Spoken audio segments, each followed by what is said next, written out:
that what we'll be doing is filling the gap in services that is provided for right now among our nonprofit community, including our partners like Community Council of Idaho and Catholic Charities and others who do good work around the state. So just to give you a bit of context, 1 in 4 individuals that appears before the Idaho Immigration Court is unrepresented. So that's higher than the national average.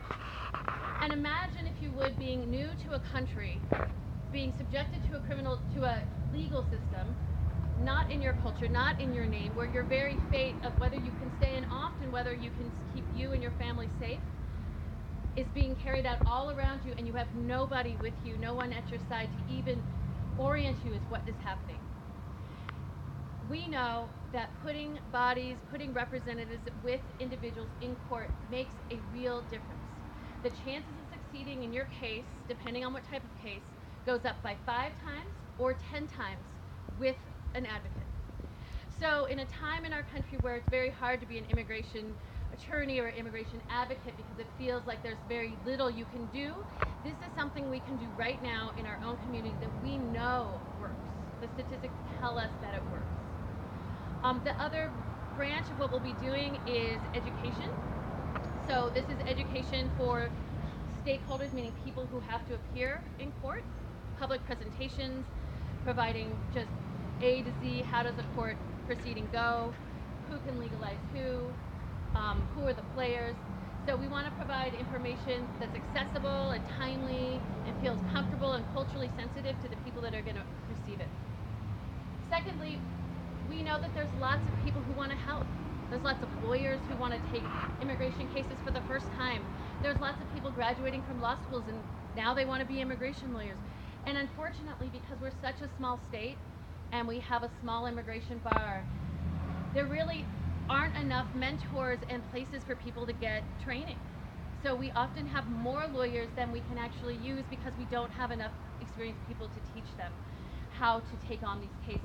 So we're going to be providing continuing legal education training courses for lawyers, aspiring lawyers, law students, community members who want to learn more and want to learn basics so that they could actually become advocates with individuals from their own community. Lastly, we will be providing what we call referral services. So there is no one place that a non-citizen calls today looking for everything from immigration services to housing services or food services. And though we're not equipped at this moment to do those today, what we can do today is provide referrals to our partners like Catholic Charities. If they call about a case that we know they handle for low-income people, we can provide referrals to the Mexican consulate who's with us today. We're happy for the services they provide. Because what I found in working with farm workers when I first got out of law school is that if you can answer a question about immigration, about the thing that matters most for people, that is the most sensitive and private matter, you open the ability to talk about all kinds of things, and you have an ability to build trust on all kinds of things of personal importance. And we want to provide a one-stop phone call where people could call and get the information they need. So at this moment, I would just like to ask other members of Andrade Legal just to come up for a minute or wave hi. Wave hi is fine. And then I'm going to have Ben. So first let's go with Ben Stein. He's going to come up and talk to you. He's going to be our legal director. And then I'll go from left to right. And Star Shepherd, she's our senior paralegal. Maria Elena Vega, she's also a legal assistant paralegal. Angela Villagomez, she is our front desk greeter. Our administrative support in the back, Catherine Phillips, which we don't run without. Maria Santana is also a legal assistant in our office. Who am I missing? Oh, well, Anna Martinez, who regrettably isn't with us today. But Ben's going to say a couple words about the kind of cases that we expect to see coming in, and then we'll hear a bit from other speakers that have joined us. So my name is Ben Stein, and I'll be the legal director of Immigration Justice Idaho. The kind of cases that I expect really to see are the cases that right now are not being represented in immigration court. And a lot of those cases will be asylum seekers that go from Central America and places that are really in need. And anyone that's been in immigration court can see that this is a very urgent need that needs to be addressed. And one of the ways that we're planning on doing this is because we're going to have, I believe that our paralegals are really qualified, and we'd like to give them the opportunity to represent people. And a way that we're going to do that is by having them become board accredited reps, and that will be able to help us represent more people and reach an area that group that really needs representation. Okay. Okay, so we'll introduce our first speaker, who is the Honorable Judge Gutierrez, who is himself an immigrant and has firsthand knowledge about what it's like to navigate these systems, you know, as a newcomer, and the difference that it makes on the other side when you do find quality representation.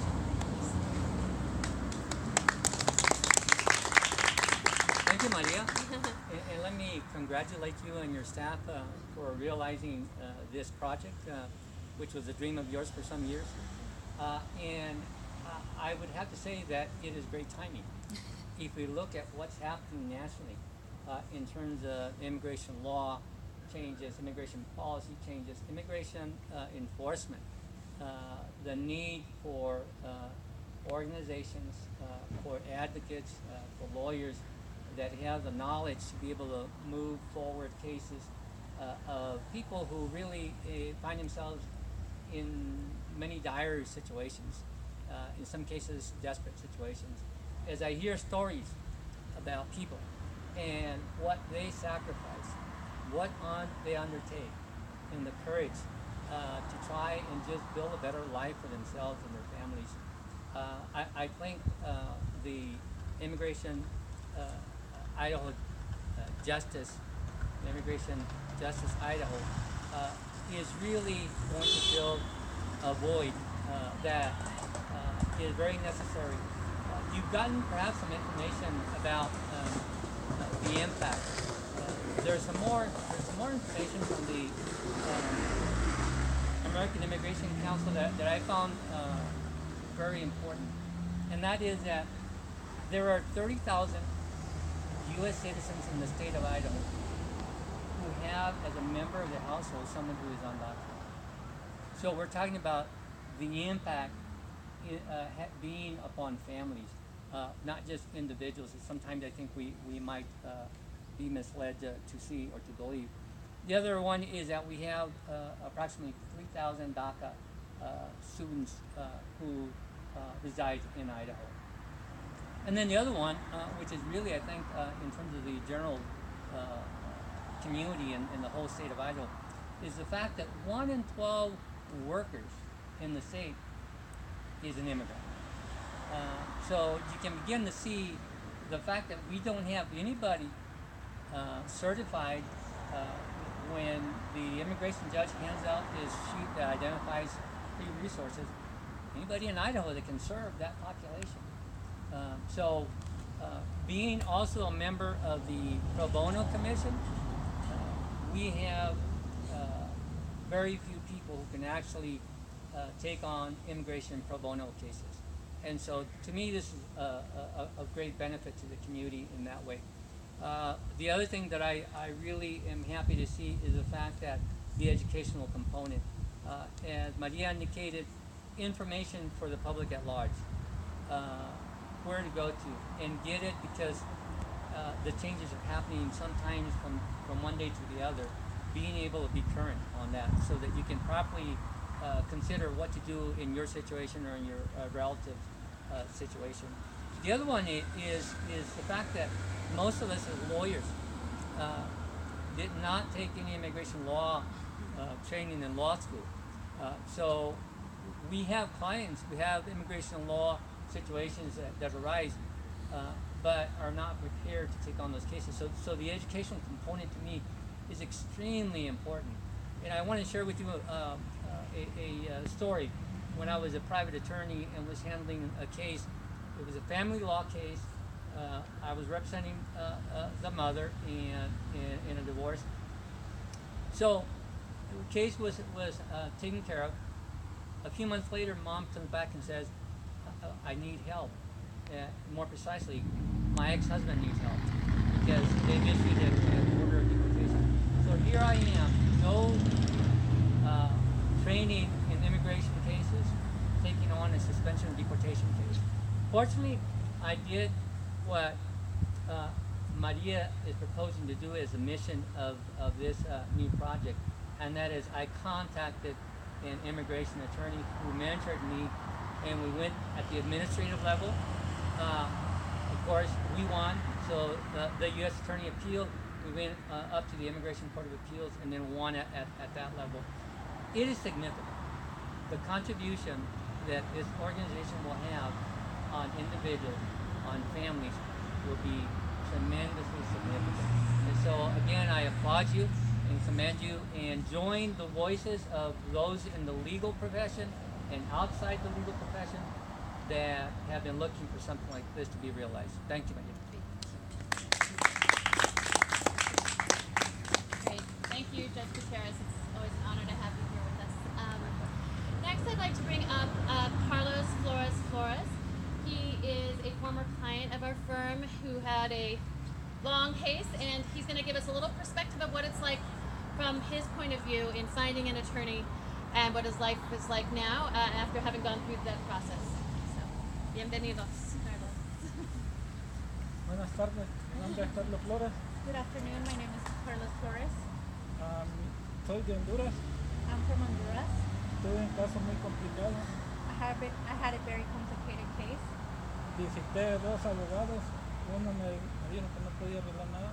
I went to two different attorneys. One of them told me that they were not able to do anything. El segundo abogado me refirió con María Andrade. The second attorney referred me to Maria Andrade. Me dijo que ella conocía más de migración. She told me that she knew more about immigration. Mi caso era muy complicado porque soy padre soltero. La mamá, cuando supo que iba a perder la custodia del niño, llamó a la migración. My case was very complicated because I'm a single dad, and when my ex-wife found out that I was going to win custody of my child, she called immigration on me. Entonces el estado de Oregon lo que hizo, retuvo más el niño en una casa para ponerlo a mi custodia mientras María me podía dar un permiso para estar aquí. So what the state of Oregon did was had the kid retain more at their custody, while Maria could get me a permit to stay here. Porque corrí con mucha suerte porque hay muchos abogados que no son experimentados en migración y lo que le hacen es quitarle dinero a uno. I was very lucky because there's a lot of attorneys that don't have experience in immigration, and what they do is just take money away from us. Entonces cuando visité a María, le presenté mi caso, When I met with Maria, I presented her my case. me sentí muy confiable, I felt really confident. los costos eran muchos, The cost was expensive, was a lot, pero después ella me dio rebaja en los costos but then she gave me a discount on the cost, y fue cuando hicimos los contratos and then we signed a contract with the contract. y gracias a Dios ella me pudo legalizar. Thanks God, she was able to legalize me. Ahora le puedo dar una mejor vida a mi familia. Now I can provide better life for my family. Tengo licencia para manejar. I have a driver's license. Mis hijos ahora están más alegres porque los saco a pasear. My kids are more happy because I can take them out on trips. Antes estaban como presos porque teníamos miedo de salir. Before, they were like if they were detained because we were afraid to go out. Y ahora estamos preparando el hijo más grande para ir al colegio. And right now, currently, we're preparing so my oldest son can go to college. Porque antes, sin documentos, ganamos el mínimo. And because before, without documents, I was making the minimum wage. Y ahora con documentos, gano un poco mejor. And now with documents, I'm able to make money. Y le estoy dando mejor vida a mi familia. And I'm giving a better life for my family. Y es mi testimonio y le quiero dar gracias a todos el grupo que trabajó. That's my testimony, and I want to thank the whole group that worked on my case. Thank you.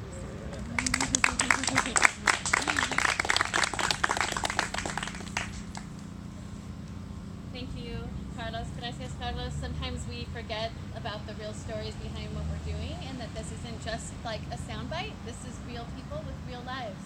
So, gracias por decir su historia, porque olvidemos de vez en cuando que hay una persona y una familia detrás de cada caso. Sí. Okay, so next one I'd like to introduce Mike Satz, who is Associate Vice President and the Executive Officer of the Southwest Region, University of Idaho. Did I get that right? It is. Thank you for being here. Thank you, Maria, and congratulations. I'd like to add my congratulations to you and your team for accomplishing this.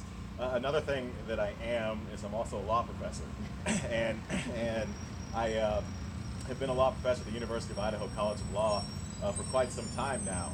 And one of the things that is very problematic is a teacher in law is doing exactly what we just heard, and that is putting a face on this case for our students so they understand why this is so important and why it's important that we act ethically, that we learn what we're doing, that we learn these skills, because it's always about people. Everything we do is always about people at the end of the day. And what I really like about this is this will be an opportunity for our students to come and learn.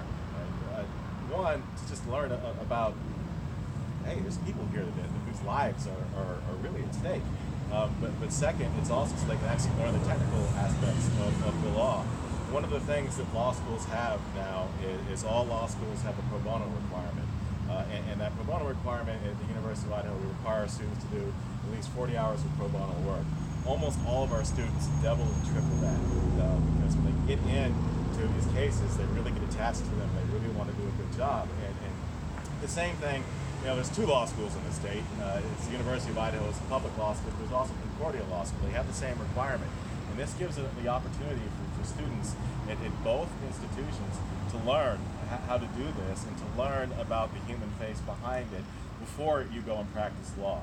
Now, you can tell the two practicing lawyers in our ties and stuff like that.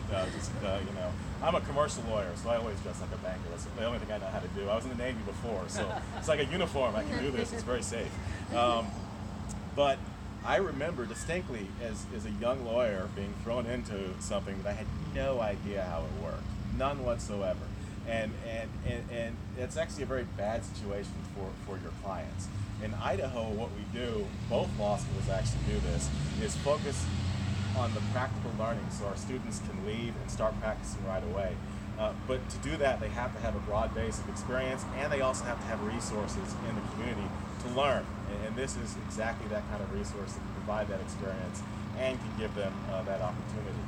And I'll close by saying one other thing. So the University of Idaho College of Law has its most diverse class in its history this year. And the reason that it does, someone's been working really hard on that for a long time. And the reason that it does is because of what's happening right now in our country. It's very attractive to people who want to fight for justice. And this concept of justice, what justice is very, very important. It's probably never been more important in my lifetime, at least. And so we're getting these students to come in. These are the right kind of students that we need. These are the people who are going to be the soldiers for the future of our freedoms, for our children's freedoms, for the freedoms of immigrants who came here trying to seek a better life. And this is a great opportunity for them to learn about things that they're interested in. It actually gives them that opportunity to get their hands on so that they can go out there and do what needs to be done to protect our society going forward. So congratulations, and I'm really looking forward to seeing this take off.